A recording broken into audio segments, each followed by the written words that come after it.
Mari Bapa, Kau yang urapi kami sekali lagi Tuhan pagi ini, untuk kami boleh menerima sebagian dari firman-Mu. Kami percaya Bapa, setiap firman-Mu akan menjadi terang buat langkah hidup kami Tuhan. Pagi ini Tuhan, mari siapkan wadah kami, bencana kami, untuk kami bisa menampung semua yang berasal daripada-Mu Tuhan. Karena kami percaya semua yang daripada-Mu baik bagi setiap kami Tuhan. Terima kasih Bapa, hanya di dalam kami berdoa dan kami mengucap syukur. Haleluya, amin. Shalom, selamat pagi Bapak Ibu semuanya. Pagi ini kita akan belajar tentang temanya adalah ketajaman dan ketepatan. Ya, saya percaya bahwa setiap kita, hidup kita ini harus terus dipertajam. Kita nggak akan menjadi anak-anak Tuhan yang tumpul, amin. Tapi kita akan ditajamkan, dipertajam untuk kita bisa mencapai garis akhir dengan kuat. Tadi kita sudah berseru sampai akhir kita mau terus maju bersama dengan Tuhan. Maka dari itu hidup kita perlu yang namanya ketajaman dan ketepatan. Ya, biar goals kita, sasaran hidup kita ini bisa nyampe. Tujuan hidup kita apa saudara? Tujuan hidup kita apa? At the end, sampai akhir, sampai kita kembali ke surga. Amin. Kita masuk dalam kerajaan surga. Itulah tujuan akhir kita dalam kehidupan setiap kita ini. Makanya perlu kita mengambil sebuah respon, sebuah sikap untuk kita dipertajam dan dipertepat dalam kehidupan kita. Ada seorang tokoh yang bernama Charles H. Spurgeon. Boleh ditampilkan Amos? Dia bilang ketajaman dan kepekaan rohani bukan kemampuan membedakan yang benar dan yang salah, tapi membedakan yang benar dengan yang hampir benar. Hari-hari ini mungkin banyak sekali hal-hal yang bikin kita mungkin jadi bingung, bikin kita jadi gak bisa tahu mana ini yang tepat dan tidak tepat. Tapi Charles ini berkata, ketajaman, kepekaan, dan ketepatan itu bukan cuma kemampuan untuk membedakan mana yang benar dan yang salah, yang baik dan yang tidak baik. Tapi hari-hari ini kita harus jeli, kita harus tepat tahu mana yang benar dengan yang hampir benar, saudara. Kalau kita tahu bedanya yang benar dan tidak benar, kita sudah sama-sama tahu. Tapi kita perlu dipertajam supaya kita mengerti mana yang benar dan yang hampir benar, saudara. Beda tipis. Tapi kadang ini yang memanipulasi pikiran kita. Oh, dalam pikiran kita, oh ini udah benar. Tapi belum tentu dalam pikiran Tuhan dan hati Tuhan, saudara. Makanya perlu ketajaman dan ketepatan. Untuk menjadi tajam dan tepat, maka perlu dilatih dan dibentuk setiap hari. Firman Tuhan yang kita dengar itulah salah satu bentuk kita dipertajam dan dipertepat, saudara. Makanya ayo ambil semua apa yang kita dengar dalam firman Tuhan. Kita ini seperti anak panah, saudara, yang siap dilesatkan jauh ke depan, tepat sasaran. Yang namanya anak panah punya ujung yang tajam, ya, ujungnya tajam. Supaya apa? Supaya dia bisa langsung dibidik, lalu dilesatkan, nusuk pas ke sasaran yang tepat. Mazmur 127 ayat 4 berkata, Mazmur 127 ayat 4 berkata, seperti anak-anak panah di tangan pahlawan, demikianlah anak-anak pada masa muda. Saya sempat bagi ini di ibadah youth kemarin. Saya percaya bukan cuma anak-anak muda, kita pun juga sama, yang dewasa, yang senior. Kita adalah anak-anak panah di tangan pahlawan, di tangan yang tepat, yaitu di tangan Tuhan Yesus Kristus. Amin. Kita punya ujung yang sama, yaitu tajam. Untuk apa? Untuk kita bisa melesat tepat sasaran, melesat dan berjalan sampai akhir. Tujuan kita adalah apa? Kerajaan sorga pada akhirnya. Kita ada di tangan yang tepat. Amin saudara.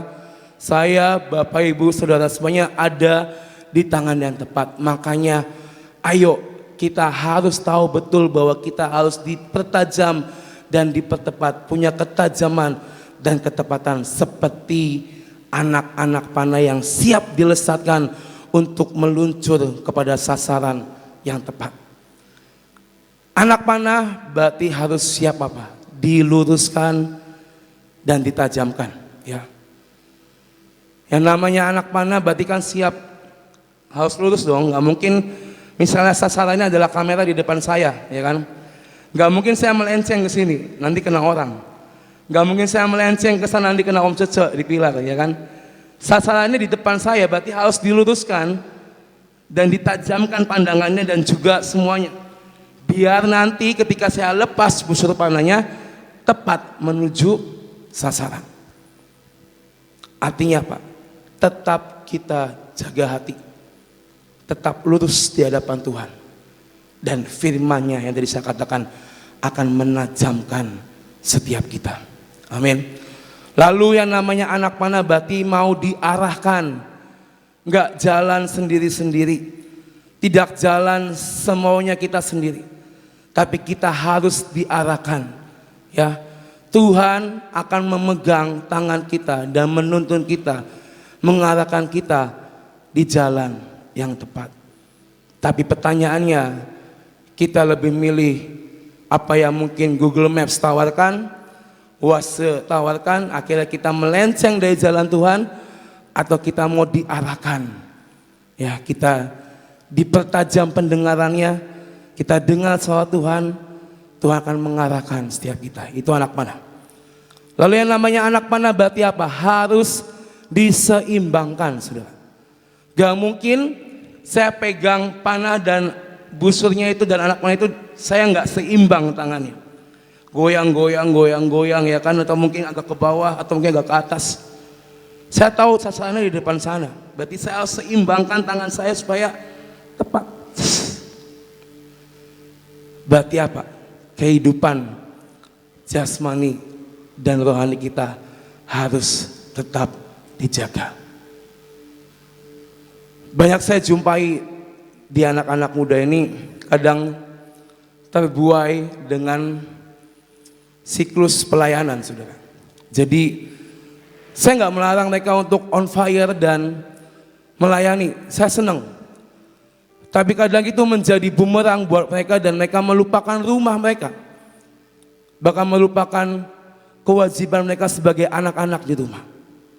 Saya selalu bilang jangan sampai kalian jadi berkat di gereja, di lawatan, tapi kalian jadi berkat di keluarga kalian. Saya bilang harus seimbang. Jangan sampai kamu jadikan, oh maaf Pak, saya mau pergi, saya mau ada pelayanan, saya mau ada lawatan, saya nggak pulang 10 hari. Ya kan? Oke, kalau ditugaskan keluar pulau mungkin iya. Tapi kalau masih dalam kota, kalian ini masih punya kewajiban sebagai anak-anak dari papa mama kalian, saya bilang. Harus dijaga. Kalau emang waktunya pulang, ayo pulang. Udah selesai pelayanan, selesai lawatan, tuntas semua, kebas-kebas, ayo pulang. Jangan akhirnya melenceng, melancong sana sini dengan alasan, oh belum kelar mah, belum selesai Pak. Padahal tugasnya udah selesai. Tapi masih euforia, masih pengen kumpul sama teman-teman ya. Saya nggak melarang. Tapi kalian harus tahu, saya bilang, kalian harus tahu kewajiban kalian sebagai anak-anak dari papa mama kalian. Makanya harus dijaga. Harus dijaga kehidupan rohanimu dan jasmanimu. Jangan sampai juga karena mungkin merasa, aduh saya nggak pernah dilibatkan, saya nggak pernah ikut pelayanan. Udahlah, saya mau hidup apa jare saya aja. Akhirnya kehidupan jasmani yang lebih dia tonjolkan tanpa mementingkan kerohanian dalam dirinya. Itu juga tidak tepat, saudara. Tapi kita harus benar-benar mengerti dan tepat mana yang benar dan hampir benar buat kita. Pelayanan tidak salah, dapat tugas lawatan tidak salah. Tapi yang tidak tepat adalah ketika selesai semuanya, memang harus pulang, tapi anak itu nggak pulang, itu yang tidak tepat, saudara. Dengan alasan masih belum kelar, masih ngakuin ini itu, padahal sudah selesai. Saya cuma wanti-wanti sama mereka, ayo belajar untuk menjadi berkat dimanapun kalian berada. Bukan cuma di Lifegate, bukan cuma di Gracia, saya bilang. Di rumah pun kamu harus jadi berkat buat kedua orang tuamu. Saya bilang. Jangan sampai jadi bumerang. Kamu jago dalam pelayananmu, tapi kamu keok di dalam keluargamu, saya bilang. Tapi semuanya harus berjalan seiringan, harus pas dan tepat. Dan apa sih yang perlu kita lakukan, saudara, untuk kita memiliki ketajaman dan ketepatan? Yang pertama, kita perlu mengejar yang namanya keselamatan kita.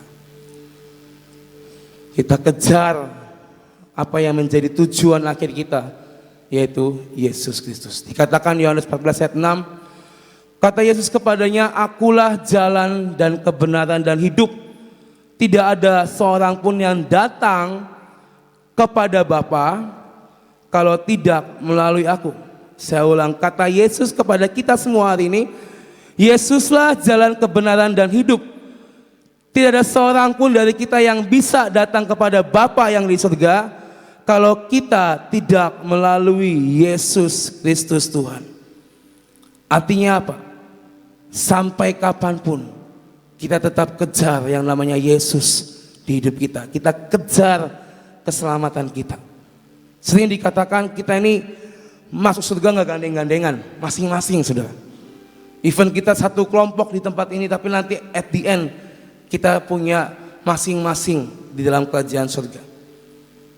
Makanya hari-hari ini perlu kita terus kejar keselamatan. Mau kejar keselamatan yang hadiahnya adalah hidup kekal di kerajaan surga, atau kita mau kejar kesenangan yang enak buat diri kita selama kita hidup di dunia ini, tapi kita nggak mengerti apa di ujungnya nanti.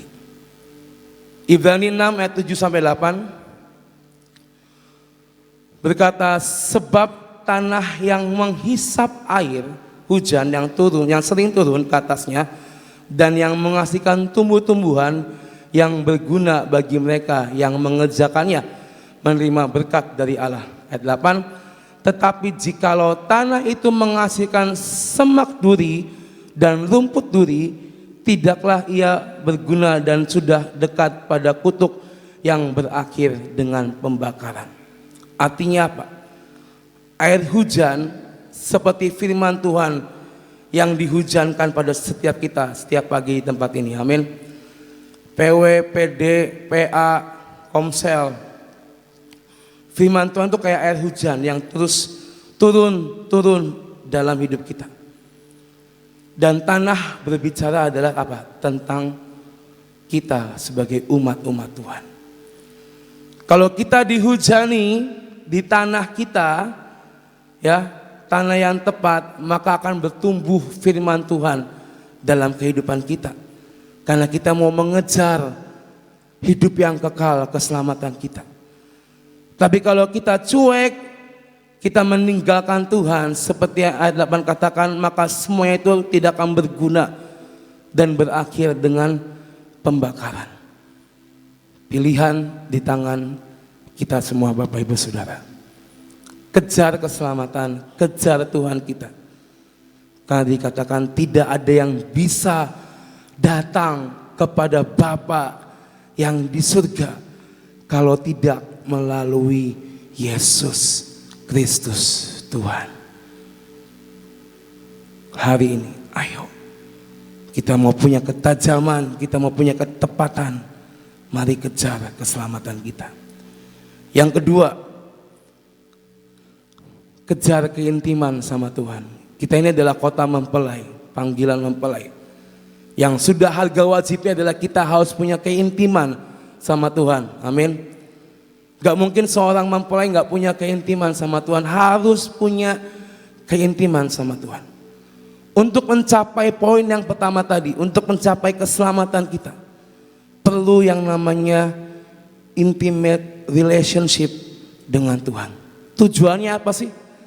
Supaya kita kenal siapa Bapa kita dan Bapa mengenal juga siapa kita. Jangan sampai di ending nanti Allah Bapa berkata, siapa kamu? Aku nggak kenal kamu. Ada ayatnya. Tapi biarlah tugas kita di dunia ini mengejar keselamatan itu dan punya hubungan yang intim dengan Tuhan. Supaya apa? Supaya at the end Bapa mengenal kita dan kita mengenal siapa Bapa kita. Yohanes 15 ayat 4 berkata, tinggallah di dalam aku dan aku di dalam kamu. Sama seperti ranting yang tidak dapat berbuah dari dirinya sendiri kalau ia tidak tinggal pada pokok anggur. Demikian juga kamu tidak berbuah jikalau kamu tidak tinggal di dalam aku. Kita tanpa Tuhan di hidup kita nothing. Tapi firman-Nya berkata, tinggallah di dalam Tuhan dan Tuhan di dalam kita, supaya kita berbuah. Supaya ketika kita tinggal di dalam Tuhan, kita menghasilkan buah-buah yang baik. Intimate relationship, punya keintiman sama Tuhan, ini sudah menjadi harga mati buat kita semua. Amin.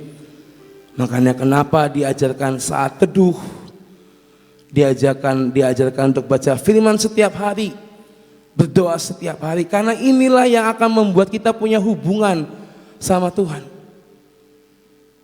Kita nggak akan mengenal Tuhan kalau kita nggak pernah berdoa saat teduh, nyembah Tuhan, baca firman dan berdoa, saudara. Karena untuk kita ketemu sama Tuhan, itulah medianya, itulah caranya yang harus kita lakukan.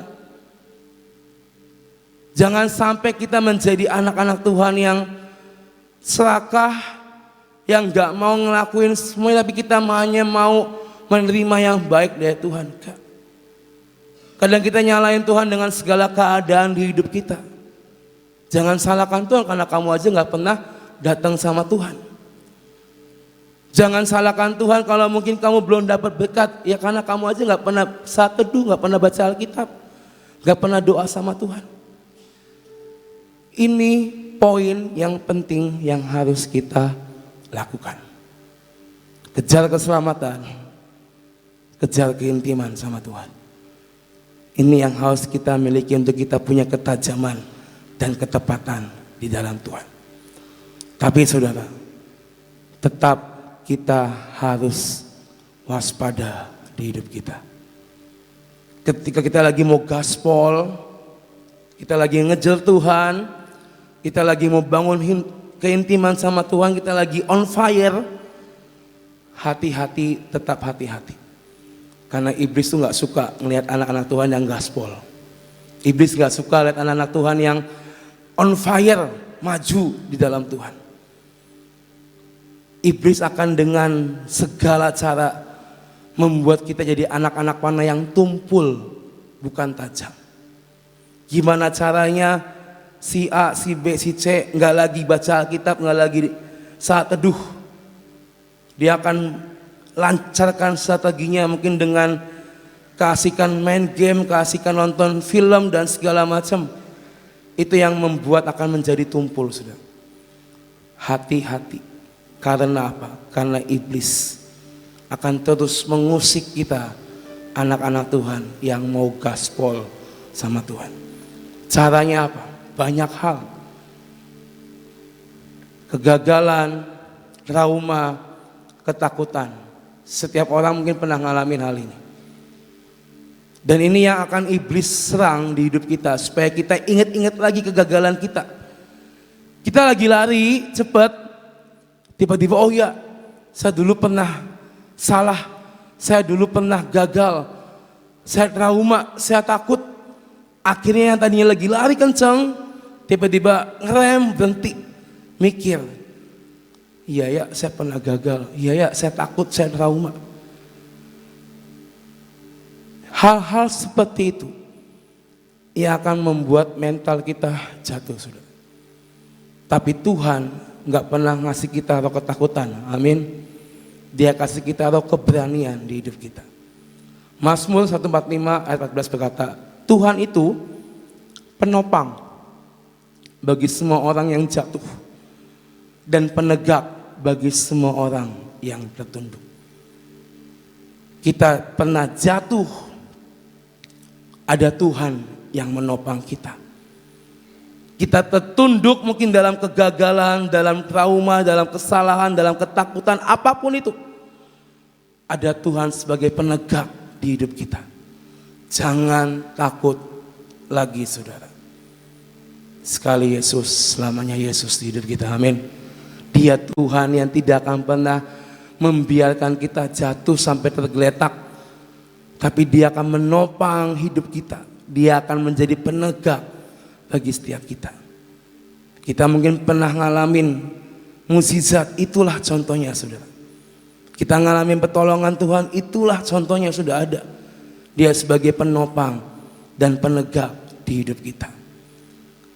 Lalu yang kedua, hati-hati dan waspada dengan roh-roh penyesat. Tadi dikatakan kan kita harus tahu mana yang benar dan hampir benar. Lagi tetap booming tentang Kristen progresif saudara. Ini yang lagi kita ajarkan ke anak-anak muda. Supaya mereka tahu betul mana yang benar yang berasal dari Tuhan. Mana mungkin yang menurut mereka benar tapi itu belum tentu tepat di hadapan Tuhan. Ada sebuah video kita mau baca, mau lihat bareng-bareng ya. Bisa ditampilin mas?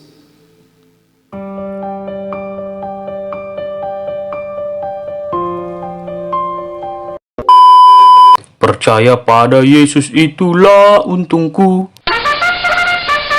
Om, mak udah ada yang meninggal. Om, mak masih muda kalian semua bah. Aku sudah tua om, Nabiado. Om, mak, oke lah, coba perkenalkan diri. Nama saya Gergaji om. Kuliah di masa hidupmu mabuk aja kerja main cewek juga. Tapi untung bertobat kau beberapa tahun sebelum meninggal ya. Iya om, bersyukur sekali Tuhan Yesus tetap setia menantiku sampai aku kembali kepadanya om. Oh lo mak, karena setelah bertobat kau hidup sefirman Tuhan dan menerima Yesus sebagai Tuhan dan Juru Selamatmu, masuk surga kau ya. Ke kanan aja nanti kau. Terima kasih om. Next, silakan perkenalkan nama dan pekerjaan. Nama saya Pendapotan om. Om, mak, Batak kali. Iya om, Batak sejati nih. Sarupa Mahita. Kerja apa selama di bumi? Konten kreator om. Om, mak, terkenal lah kok ya. Iya loh om, pasti itu. Karena terkenal itu, aku jadi banyak kenal orang dan mengasihi mereka, menolong banyak orang om. Om, mak, baik kali perbuatanmu ya. Terima kasih om, kan memang harus baik supaya masuk surga. Tapi di sini nggak percaya kok kalau Yesus itu adalah Tuhan dan satu-satunya jalan keselamatan.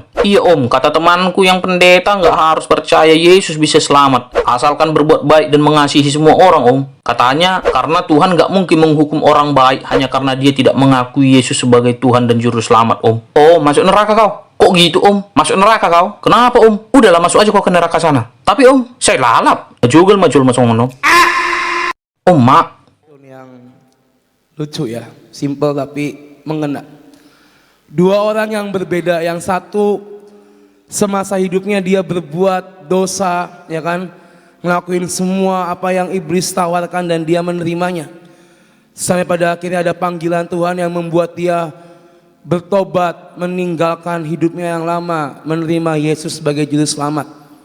Dan setelah dia menerima Yesus, hidupnya dia pakai sesuai dengan firman Tuhan sampai dia kembali ke surga. Dan orang yang pertama dikatakan belok kanan kau masuk surga, ya kan. Lalu orang yang kedua semasa hidupnya berbuat baik, mengasihi orang, pokoknya semua yang dilakukan adalah pelayanan. Tapi dikatakan kamu berbuat baik, kamu mengasihi orang, tapi kamu nggak percaya Yesus sebagai juru selamat. Kamu ngelakuin semua hal tanpa ada dasar, yaitu firman Tuhan dan Yesus dalam hidupnya. Kamu ngelakuin semua hal tapi kamu nggak percaya Yesus satu-satunya jalan kebenaran dan hidup. Dan dia bilang, kata teman saya pendeta, Yesus nggak mungkin tega ngelihat anak-anaknya yang udah berbuat baik, pelayanan kemana-mana, mengasihi sesamanya untuk masuk neraka. Dia bilang pasti akan masuk surga karena kita udah berbuat baik. Kita udah pelayanan, kita udah ngelakuin banyak hal. Inilah perbedaan yang tadi saya katakan, yang benar dan hampir benar. Kalau kita nggak punya ketajaman dan ketepatan itu, kita nggak bisa membedakannya, saudara. Berbuat baik tidak salah, pelayanan tidak salah, mengasihi orang tidak salah. Tapi yang nggak tepat adalah ketika orang ini berkata, aku nggak percaya Yesus, cukup aku ngelakuin semua pelayanan, tapi dia nggak mau percaya Yesus dan menerima Yesus sebagai juru selamat. Itu yang harus diwaspadai, saudara. Jangan sampai kita sibuk ngelakuin pelayanan, memberkati orang, tapi di hatimu kosong, tidak ada Tuhan, tidak ada rasa percayamu sama Tuhan. Ini yang sedang iblis hembuskan hari-hari ini. Toh kamu udah ikut lawatan, dikirim ke sana sini, tapi hatimu gak mau percaya Yesus, tetap mengandalkan kedagingan, tetap mencari jalan yang lain, tidak melalui Tuhan dalam hidup kita hari-hari ini. Makanya kenapa perlu ketajaman dan ketepatan, supaya kita bisa membedakan semuanya ini dalam hidup kita. Ayat yang terakhir, Matius 18 ayat 7. Celakalah dunia dengan segala penyesatannya. Memang penyesatan harus ada, tetapi celakalah orang yang mengadakannya. Hati-hati, saudara. Dunia bukan semakin enak dan baik, tapi banyak hal yang perlu kita mengerti. Apakah itu berasal dari Tuhan, atau itu dimirip-miripkan seakan-akan berasal dari Tuhan. Kita harus tahu itu, saudara. Jangan sampai kita salah pilih, jangan sampai kita salah melangkah, karena kita nggak ngerti, nggak paham itu. Maka hari ini ketajaman dan ketepatan harus kita miliki. Tadi poinnya udah kan, kejar keselamatan, punya keintiman, waspada dengan semua kegagalan kita, trauma kita, dan setiap hembusan penyesatan yang mungkin seakan-akan benar di pikiran kita, seakan-akan itu mirip seperti apa yang Tuhan berikan, tapi itu belum tentu berasal dari Tuhan. Jadi hari ini, saudara, ayo, saya pun masih belajar untuk minta dipertajam dan dipertepat, punya ketajaman dan ketepatan. Jangan dibiarkan anak panah kita semakin tumpul. Tapi kalau tahu nih, aduh, ini saya udah menjauh, saya udah semakin tumpul, ayo minta diasah, minta ditajamkan lagi, supaya kita akan tetap jadi anak-anak panah yang tepat di tangan Tuhan, yang punya ketajaman dan ketepatan di dalam Tuhan. Amin. Tuhan berkati kita semua pagi ini. Saudara kita itu mengucap syukur kepada Tuhan karena setiap pagi saudara itu boleh datang di tempat ini, selalu menerima akan benih-benih yang unggul, ya. Firman itu akan membuat kita tambah hari tambah pintar. Seperti seorang yang selalu belajar itu akan setiap hari kalau belajar tambah lama tambah pintar. Kelas 1 jadi kelas 2, kelas 2 jadi kelas 3, kelas 3 jadi kelas 4 dan selanjutnya.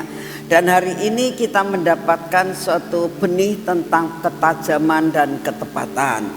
Saudara, untuk hal ini saya tambahkan sedikit, yaitu ketajaman dan ketepatan itu dibutuhkan ketelitian, ya. Ketelitian itu dibutuhkan apa? Mata, ya. Kalau kamu mau teliti tapi mata kamu tidak jelas, itu tidak bisa. Jadi mata itu adalah salah satu, dikatakan kalau matamu baik maka seluruh tubuhmu baik, ya. Sebab mata itulah salah satu alat untuk kita bisa tajam dan tepat, ya. Oleh karena itu hendaklah kita benar-benar hari-hari ini menjaga mata kita untuk tetap dibersihkan untuk melihat sesuatu hal yang berguna dan membawa dan membangun hidup saudara dan saya supaya lebih tajam dan kita bisa melakukan segala sesuatu di dalam ketepatan. Ya. Yuk kita berdoa. Terima kasih ya Tuhan untuk pujian dan penyembahan selama 1 jam. Terima kasih ya Tuhan untuk segala sesuatu yang Kau berikan buat kami hari ini. Terima kasih ya Tuhan untuk penyertaan-Mu yang sempurna. Kami sudah menjalani akan minggu pertama dari bulan ini, hari pertama dari minggu ini. Terima kasih Tuhan, tanpa terasa kami sudah memasuki akan bulan ke-6 dari tahun ini. Kami mengucap syukur kepadamu ya Tuhan, karena Engkau memimpin dari hari ke hari, dari bulan ke bulan, sampai kami boleh menginjak akan bulan yang ke-6. Terima kasih Tuhan Yesus, karena Engkau memeliharakan kami, Engkau mencukupkan kami, Engkau melakukan segala sesuatu yang baik buat kami. Terima kasih untuk kasih setiamu. Bapa, kami percaya, kami menggantungkan hidup kami kepadamu Tuhan, dan kami percaya Engkau itu tidak akan meninggalkan kami. Engkau akan tetap menyertai kami di dalam segala perkara. Semua masalah dan persoalan kami tidak ada satupun yang Engkau tidak tahu. Kami percaya Tuhan, Engkau Jehovah Jireh, Engkau Jehovah Syama, Engkau Jehovah Shalom, Engkau Jehovah Rapha. Engkaulah yang akan terus memimpin kami sampai Engkau mencukupkan kami. Engkau tetap menjadi panji-panji kami. Engkau adalah Tuhan yang dapat memberi kesembuhan dalam hidup kami.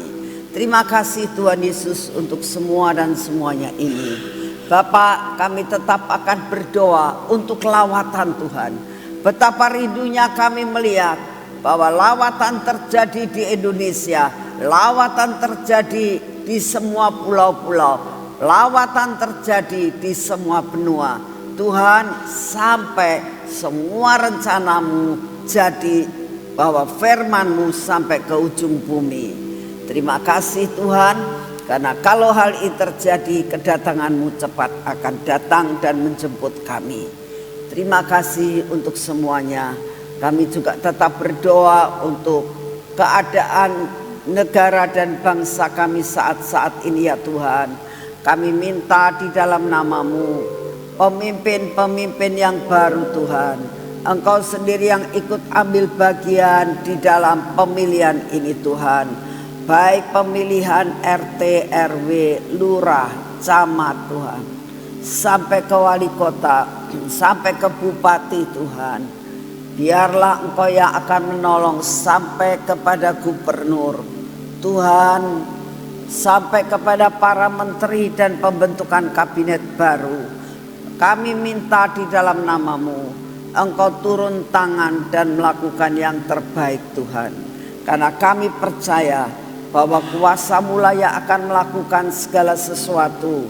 5 tahun ke depan Engkau tetap akan memeliharakan kami. 5 tahun ke depan lagi kami persembahkan kepadamu.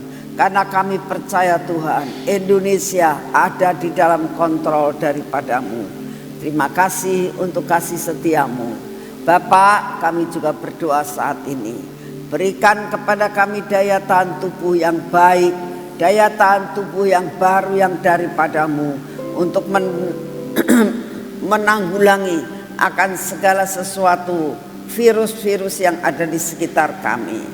Terima kasih untuk kasih setiamu dan anugerahmu yang luar biasa. Bapak, saat ini juga kami datang di hadapanmu. Engkau yang akan terus mengawali kehidupan kami hari demi hari Tuhan. Sampai semua rencanamu tidak ada yang gagal dalam hidup kami.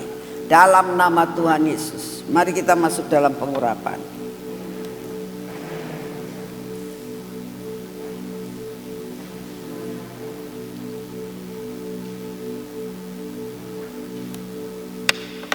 dalam nama Tuhan Yesus. Biarlah pengurapan minyak belenggu cinta ini terus ada dalam hidup kami Tuhan. Menguasai akan mata kami, menguasai akan telinga kami, bibir mulut kami Tuhan, dan juga hati kami. Biarlah tetap ada di dalam kontrol yang daripadamu. Kau tolong Tuhan akan semua kelemahan kami dihapuskan, ditutup dengan belenggu cintamu. Berkati tangan kami Tuhan, berkati kaki kami. Biarlah perjalanan kami hari ini Tuhan ada di dalam rencanamu yang mulia. Biarlah semua yang kami kerjakan pagi ini sampai malam nanti berkenan di hatimu. Kami menerima semua berkat yang daripadamu yang menjadi jatah kami. Kami terima utuh yang daripadamu menjalani hari ini. Terima kasih Tuhan Yesus, terima kasih Tuhan Roh Kudus, terima kasih semua yang kau anugerahkan kepada kami. Kami percaya itu berasal daripadamu. Di dalam nama Tuhan Yesus. Amin. Selamat pagi, Tuhan berkati saudara semua.